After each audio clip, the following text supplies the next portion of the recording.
Juara MasterChef Season 4, Luvita Ho saat ini disibukkan dengan bisnis kuliner dan menjadi konten kreator untuk berbagi ilmu membuat kue dan masakan. Setelah menjuarai MasterChef tahun 2015, Luvita banyak menghabiskan waktu di dapur dengan magang di berbagai tempat dan mendalami ilmu memasak lebih dalam. Saat itu pun dia banyak mengisi program memasak di televisi dan acara off-air. Hingga akhirnya tahun 2017, Luvita memutuskan untuk mundur dari pekerjaan full-time-nya dan memulai bisnis kue online melalui @cakemosper dan @voy.bakesenco. Menurut Luvita, permintaan kue dengan hiasan cukup tinggi dan keuntungannya besar karena dekorasi kue fokusnya adalah keterampilan mendekor secara detail.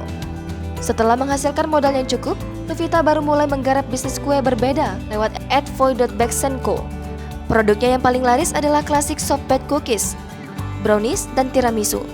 Di dunia baking, Luvita mengidolakan banyak chef yang merupakan pelopor di dunia pastry seperti Amaury, Gu Chihon, Frank Hasnot, Antonio Bacchao. Sementara untuk di dalam negeri, Luvita juga mengagumi chef Karen Carlota, Talita Setiadi, dan Andiran Ishak.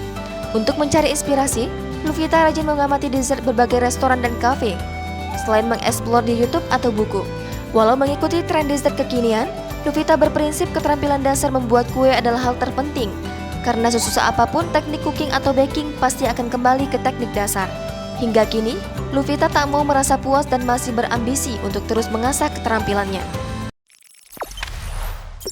Jangan lupa subscribe, share, komen, dan like ya!